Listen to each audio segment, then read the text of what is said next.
in order to be able to dwell in the state of the cosmic, divine, infinite, unconditional, compassionate love, I first need to be infinitely happy.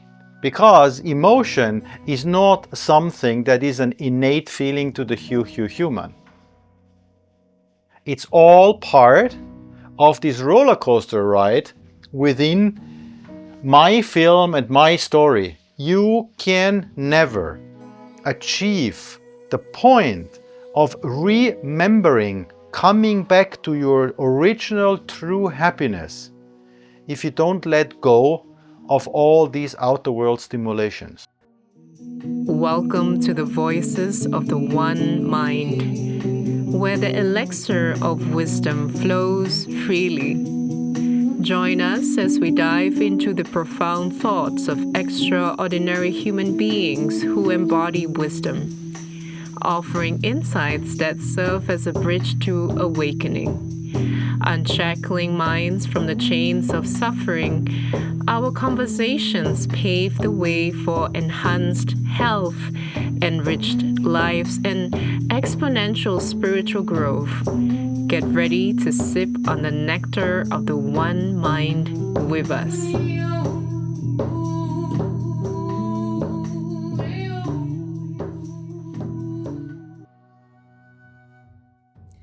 Join us as together with Ber Saurin, we embark on a journey to uncover the deeper layers of what happiness truly means, how to cultivate it in our everyday lives, and the powerful impact it can have on our earth walk. Packed with practical insights to help you find lasting happiness, we invite you to discover how to embrace a life full of joy and fulfillment. If you are ready to discover, you are in the right place. Let's get started. Welcome, Bear. Nice to have you here. Thank you very much for inviting me again. In today's episode, I would like to go deeper with you into the definition, perspective, your perspective of what happiness means. Obviously, I am meeting everyday people, but for each of us, it really depends on the state of consciousness and what we understand or understand from life. We will define happiness very differently. And it's also normal, probably, because we are very different people and with a different, in a different stage of life and with different experience in life. And for all of us, the definition could be really completely different. So with that being said, what is your perspective of, or how would you define happiness? Well, happiness obviously commonly is defined as a state where everything is just good, everything is perfect.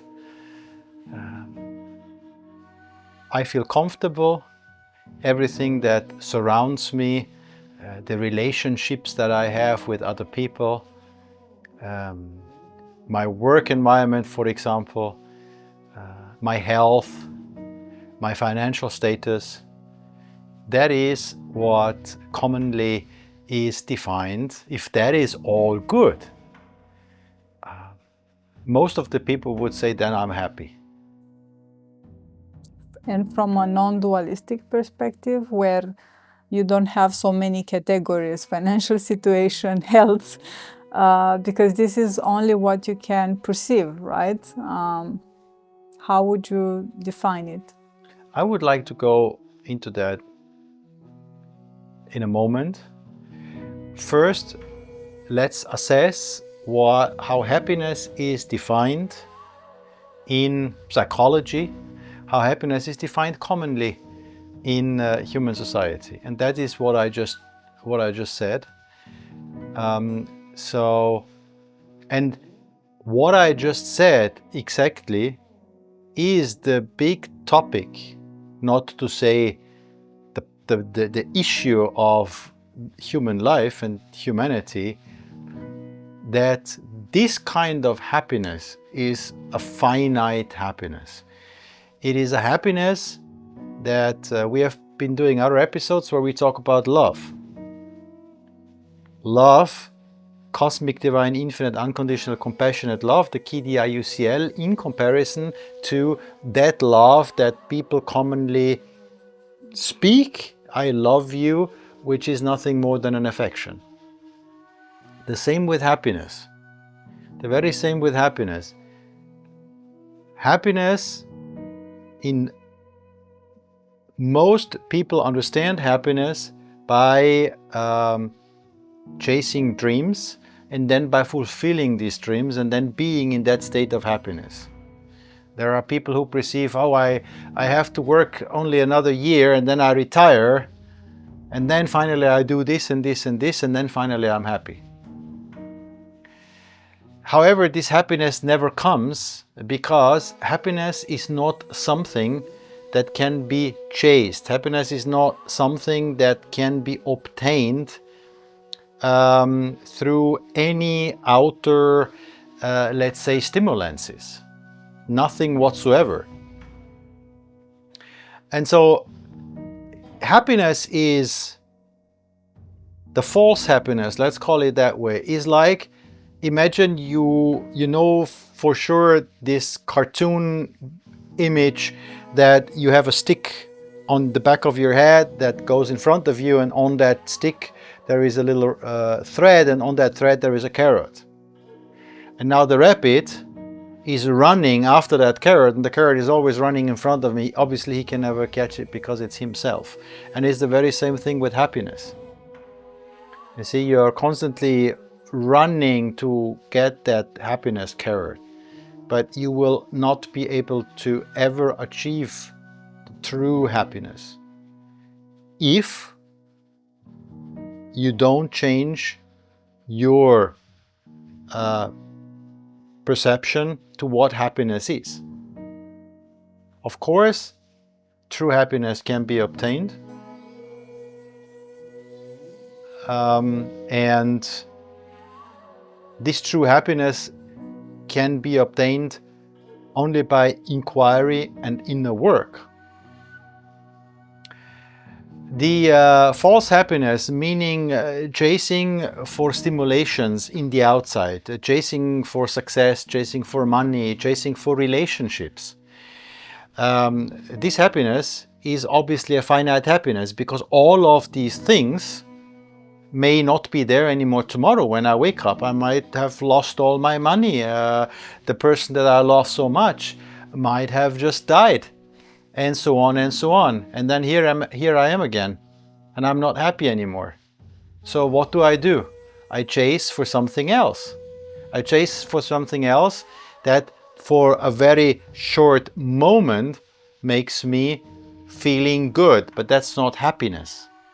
Happiness, to use the word happiness, we need to understand we can only use the word happiness when we talk about the infinite happiness, the true, deep-rooted happiness,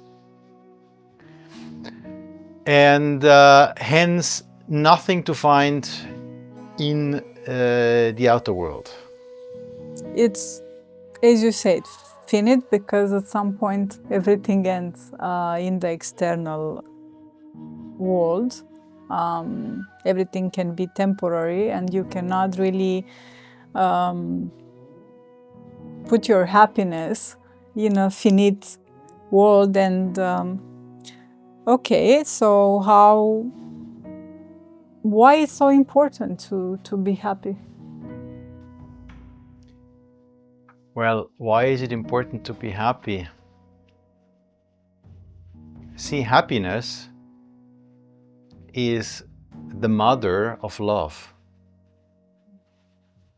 and the father of compassion. And without happiness, there is no love, and without happiness, there is no compassion.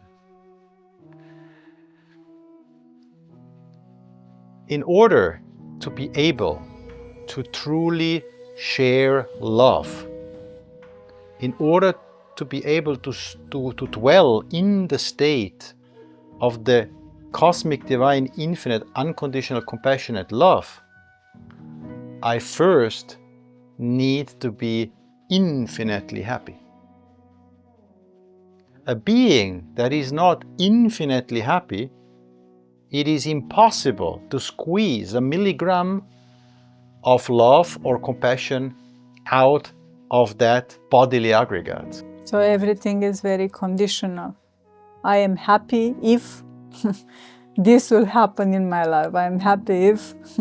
Exactly. I'm happy if, I'm happy if. And your question, why is it so important? Exactly for this, it is important to come into that state of love for yourself, into that state of deep-rooted empathy for other beings.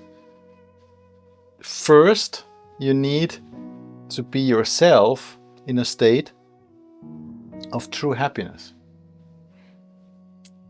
And how one can be in such a state. What you mentioned at the beginning of our conversation, that of course some inner work needs to be done, and this might be different for everyone. But what is How to become infinite happy?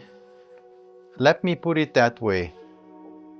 The question is not how can I become infinitely happy? The question is, why am I not happy? Because, why the distinction? Happiness is something that is innate to the human blueprint. To the blueprint of the human, happiness is the base state of existence in the 3D experience. Now the question is more, how come that this happiness is not expressed? That is the question, not how to become happy. Why is it not expressed? The human being in its state, by the choice of its free will, is running and chasing all day long all kind of things. Now, the human mind will perceive, for most of humanity, that is some outer influences, and that it's a, let's say, organization, I don't say system, an organized world that makes me part of that running process. Meaning I need to get up in the morning, I need to earn my money to survive, to pay my rent, to pay everything. I need to do that, otherwise it's not. However, that's a complete distortive misconception. It is not like this. Every Monday morning I get up and I run behind money and I go to work. I do it by my free will. Is nobody standing at my bed and says I shoot you if you don't get up the bed.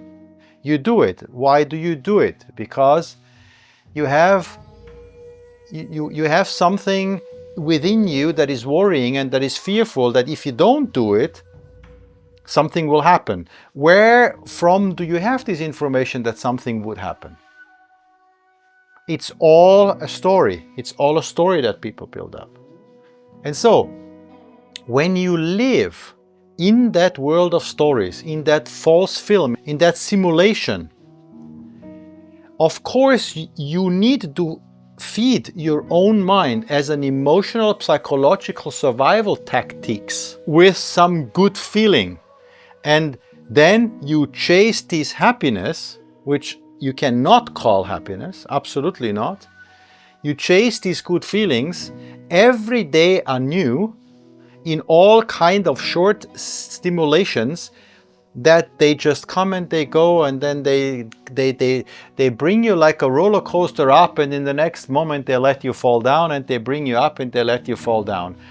And hence we come to the point of emotion. That is exactly the word emotion and the state of emotion explained. The state of emotion is nothing else than a constant roller coaster of feeling good, feeling bad, feeling good, feeling bad, feeling good, feeling bad. And the feeling? Because emotion is not something that is an innate feeling to the human. It's all part of this roller coaster ride within my film and my story. And so happiness is a state that is always there.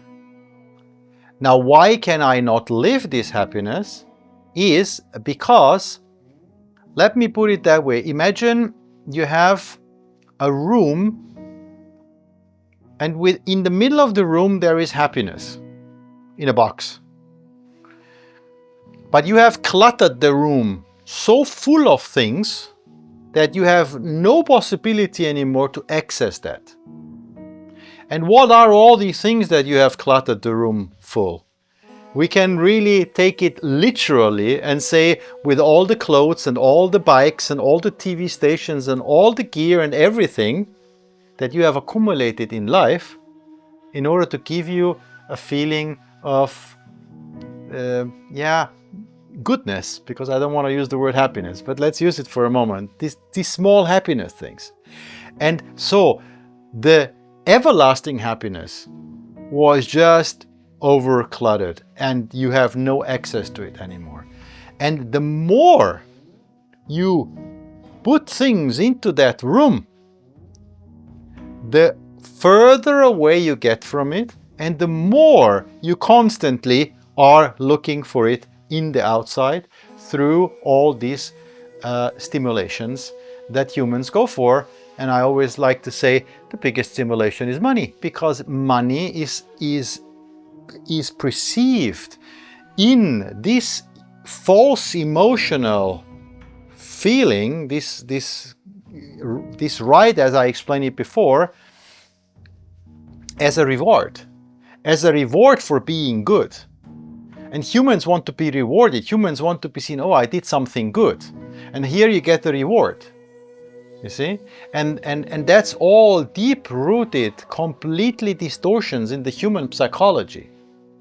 That is not natural. It's not natural to the human blueprint. But as you say, everything is happening in the psyche. So it's not within. This is the explanation of how human brain works, right? Exactly. It's the human brain, let's put it that way, what I call the perceptual thinking. So it's not the mind, it's the perceptual thinking. Because the mind is nothing else than the reflection of the one mind, right? So it's the human perceptual thinking. Everything in the human perceptual thinking is not reality, is all built on stories. It's all built on stories. And of course, the more I build up these stories, the more you create the reality of your earth walk.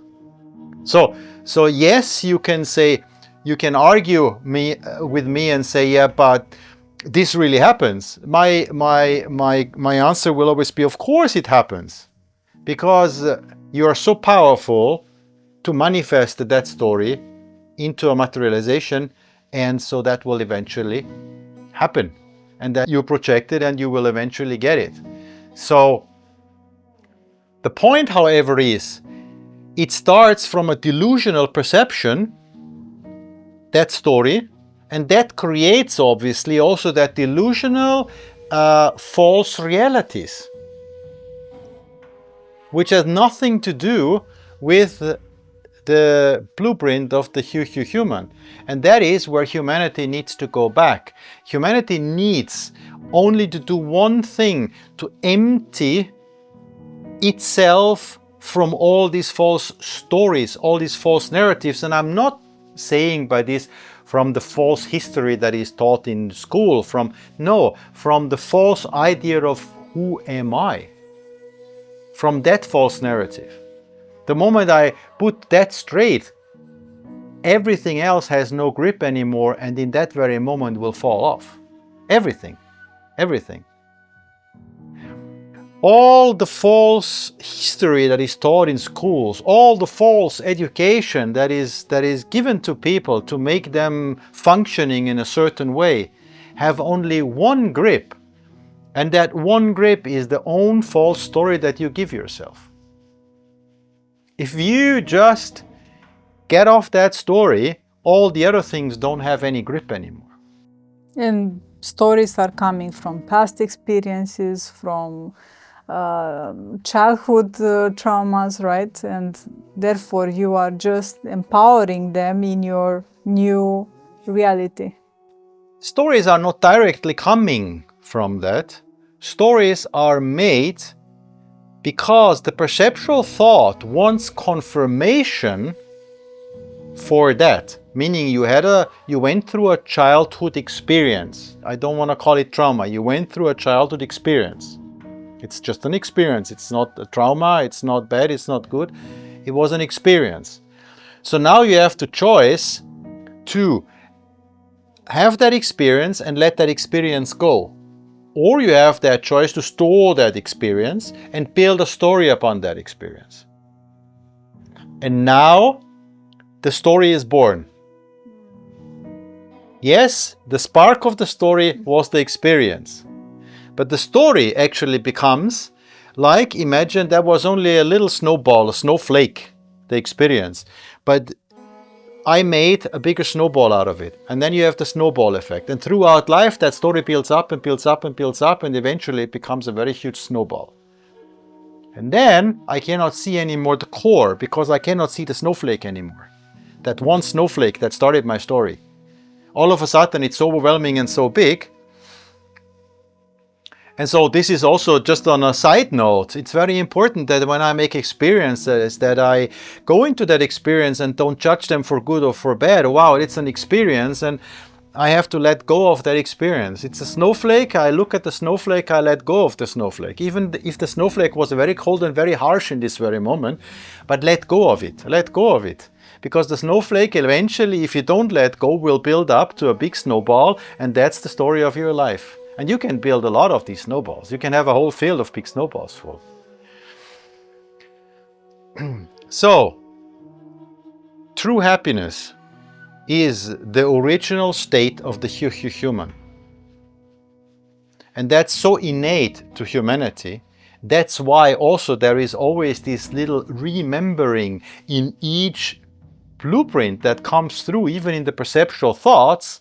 Oh, I'm subconsciously chasing for all these little happinesses, for these tiny happiness stimulations constantly. Because eventually I remember there was something, but I have no idea anymore. And so I try to cover that with these little, I'm constantly, my entire life, I'm on the search practically of that I vaguely in the dark remember, but eventually the way how I search for it, I don't find it. You just remind me of your story with your mother that when she had the stroke, she forgot that she was smoking after. So sometimes it's good to have a reboot, right?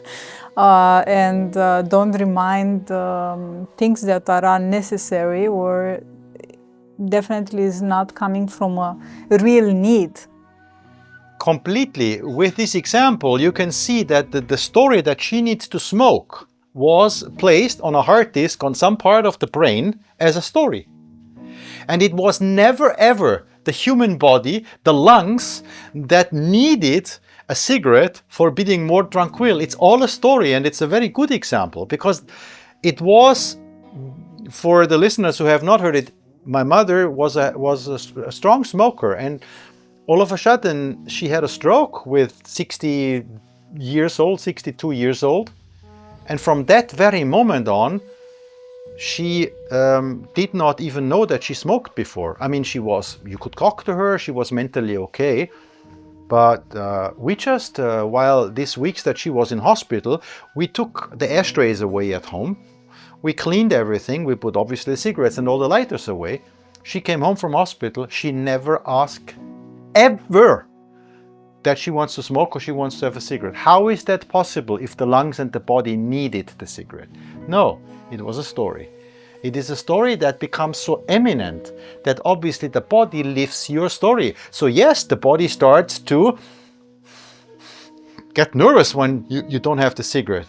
But why does the body get nervous? Because the body is influenced by this perceptual thinking story. Yeah, that's why I wanted to bring in this example, that it's all coming from a story, from a need that you create yourself in the brain, probably, as you explain it, right? Absolutely. So how do we come to our original blueprint happiness? How do we come to that state from where we can then truly unconditionally love, from where we can truly unconditionally be compassionate And happy. Yes, and happy, exactly. And why are most of the people not happy? Yeah, I mean, you can ask people nowadays on the street.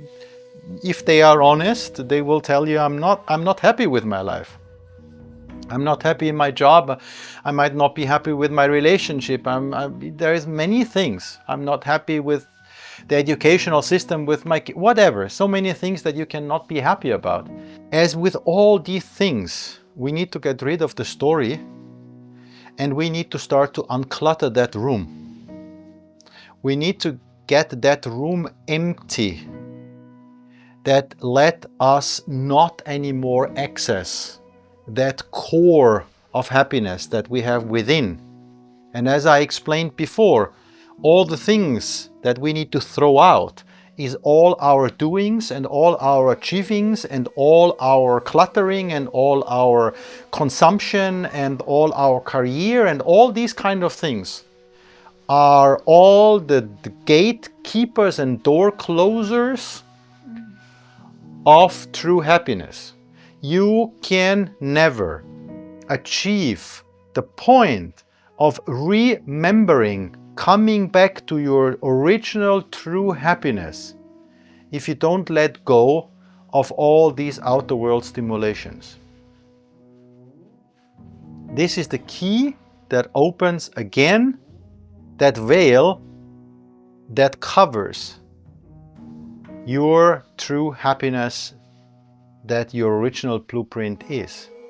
Also look, for example, to babies. Babies cry when they want to eat something because they cannot speak yet and say, I want to eat something, or when they feel uncomfortable, when they are bloated or something.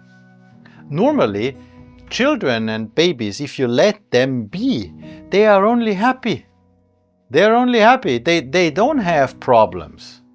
They don't have problems. Now, people might say, yeah, but well, it's normal. The older you grow, the more your problems you get. Okay, give me that question and I will tell you, sit down for a moment, breathe and think what you just said. You just said that it would be a state of normality, that problems come into our life, and obviously then that diminishes our happiness.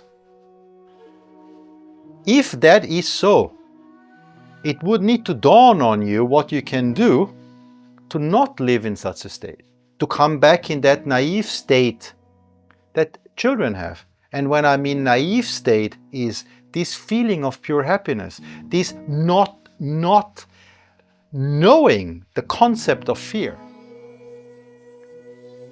That is the soil from there where everything can grow. And as I said before, to me, truly, happiness is the mother of the KDIUCL, the cosmic, divine, infinite, unconditional, compassionate love.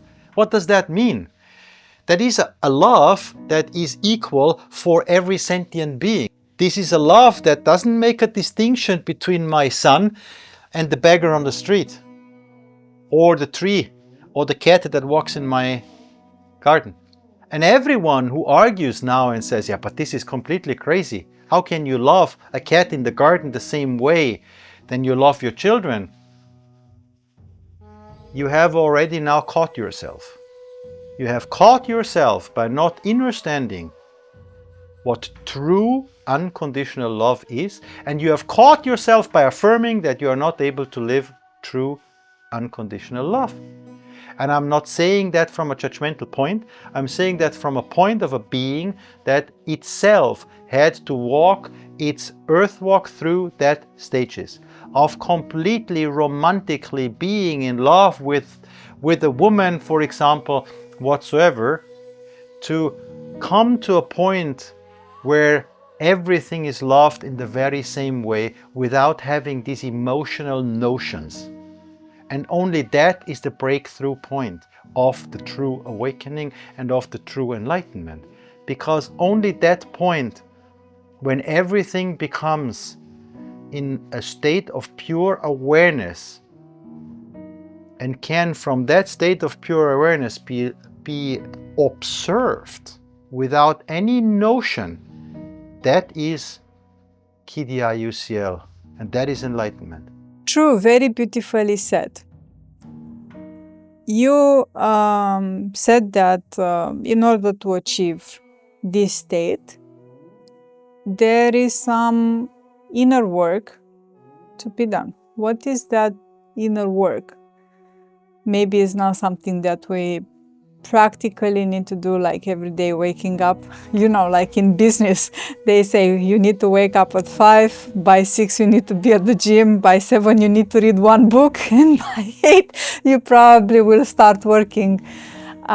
So maybe not in that way, right? Maybe just by being and by having the time with yourself or walking in nature. What is your... Well, just a short note on reading a book between 6 and 7 from all you mentioned. Definitely that's the last thing you should do. Don't read any books.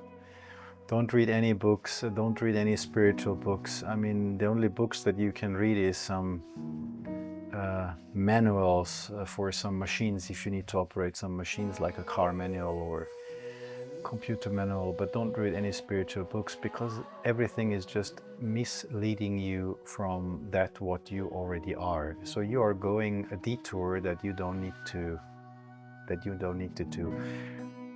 To come to your inner core is much simpler, as so many gurus and spiritual teachers want to make you believe. It's very simple. The world has become into a big, let's say, money factory, and everything is under that, let's say, dogma of that making money.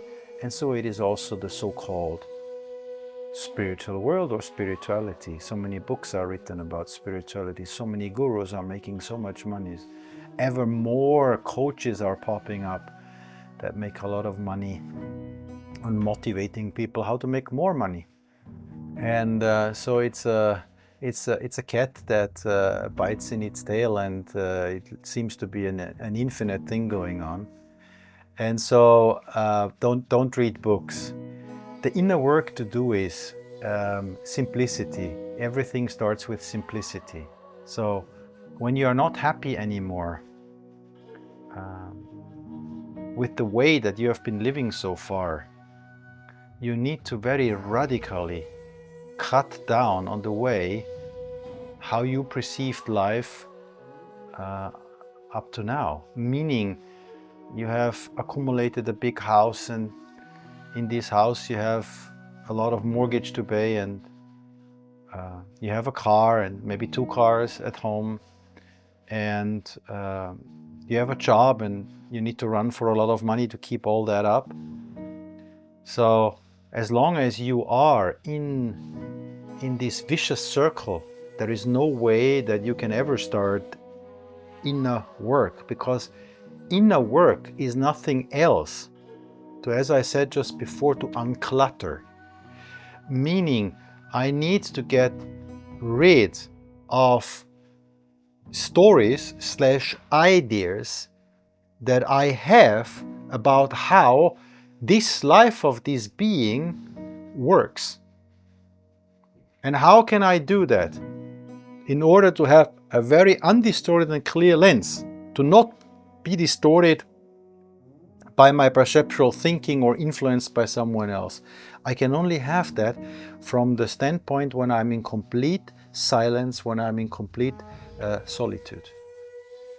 And from that, everything will come through. Of course, in the beginning, I will have all these doubts and all these worries and all these thoughts running through the brain. And I will have a lot of sweat. I'm in a very long connection and deep connection with Native American First Nation. Been staying for many years, many months over the summers in the United States, in the reservation. And they have one of their sacred ceremonies is the vision quest. Well, what is the vision quest? Why is the vision quest there? When I'm at a point in life where I do a rite of passage, that's a rite of passage as well as it is a rite that I do when I have a wall in front of my life and I cannot see anything anymore, but I feel uncomfortable. So what teaches us? What is the teaching here in this? That we don't need to have a spiritual guru that tells me what to do. And that's so beautiful. For example, with the First Nation people in North America, there is no spiritual guru that tells you what to do.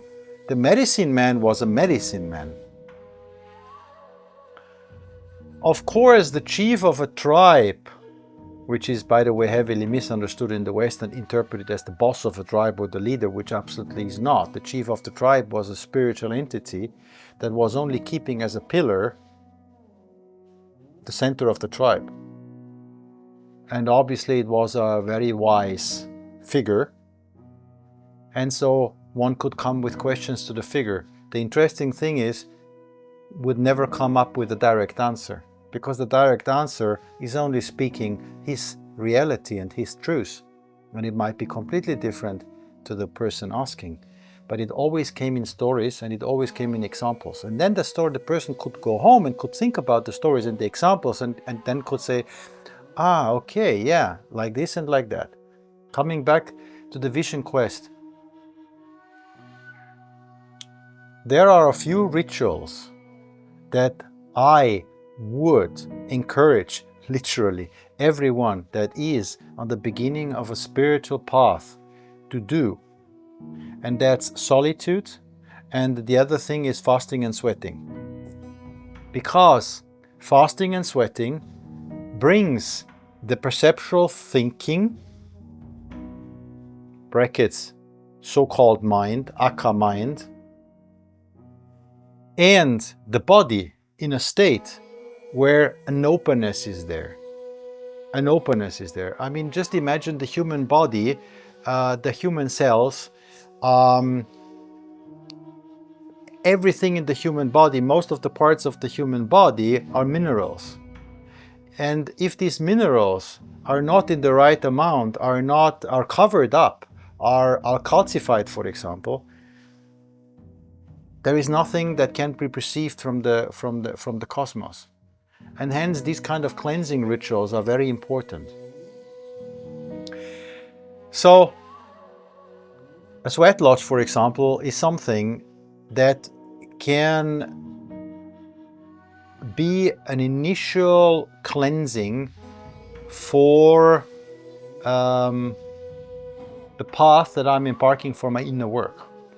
Main importantly is a vision quest, and I'm not saying people need to do a vision quest like the Native American First Nations did a vision quest. A vision quest can also be if you stay in solitude and you rent yourself somewhere in the mountains a hut and you go there for 4 days and you just be more conscious in these 4 days than you would be normal. You eat more healthy, you drink more healthy, you don't smoke, you don't drink alcohol, you don't take a lot of sugary stuff with you, and do walks in the mountains. Just sit there and just observe the nature and just observe little things. Just observe little things. Sit next to a tree and observe a little beetle, a butterfly. It can be whatever. Observe it. And don't have a thought about it. Just observe it. And that is mental cleaning. That is mental cleansing. It's not stupid. It's not nonsense. It's not doing anything. It's exactly the opposite. It's doing the right thing. It's the cleansing to do, to prepare. And this is the inner work is not a work that even the word that we need to use, work, is already wrong, because work is perceived of doing something. The inner work actually is undoing something, is not working. That is the inner work. Not working. This is very important to understand. Inner work means not working.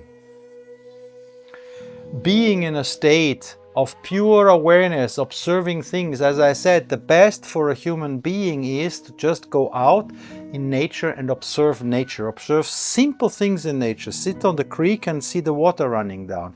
Observe a little trout in the water. Look at the stone, look at the texture of a stone, and sit there for 1 hour or 2 and just observe the texture of the stone. That is very healthy and very sane thing to do. And what happens after a few days?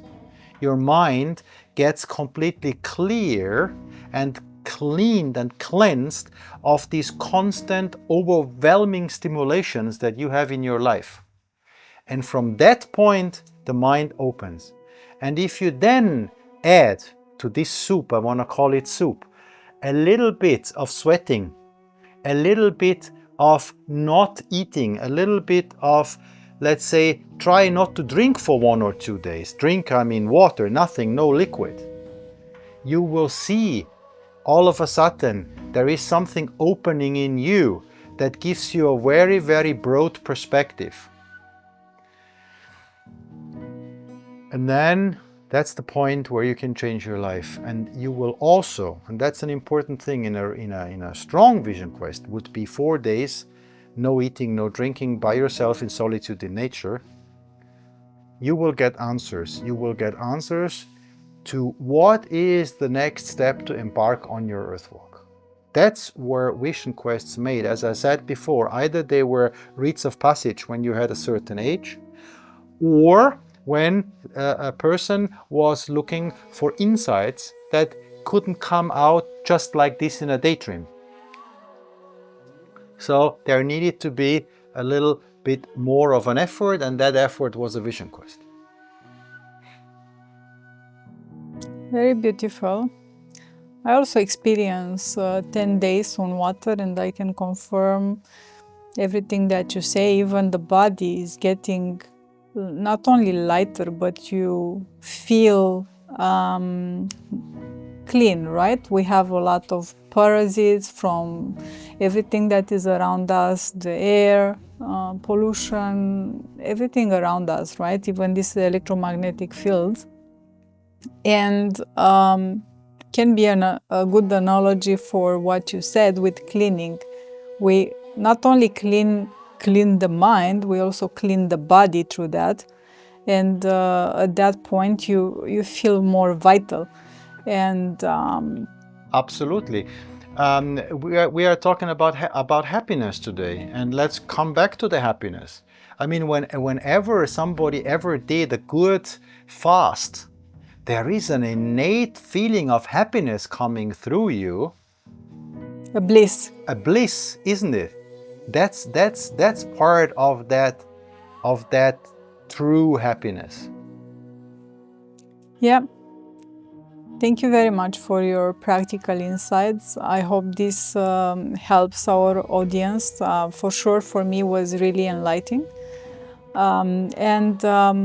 Yeah, I would like to elaborate more on the vision quest, how it is, from your experience, how it is done over there, and the benefits of it generally. And if you have a nice example in another episode. For now, thank you very much again for being here with us and for this enlightening conversation. You're very welcome, and I'm very happy to elaborate on another episode about the life and the earthwalk of the Red Road, the Native American Indians. Absolutely. Let's pick it up next time. Remember, true happiness isn't something we chase. It's a state of being we return to, moment by moment. If you found this episode meaningful, don't forget to subscribe and share it with others who are seeking fulfillment within. Until next time, stay connected to the happiness that lies within. Thank you for joining us on this enlightening journey with another voice of the One Mind. We thank you for your support, and to ensure that you never miss a drop of this wisdom nectar, click subscribe and stay connected with us on the onemind.org. Until next time, may your path be illuminated with profound insights and growth.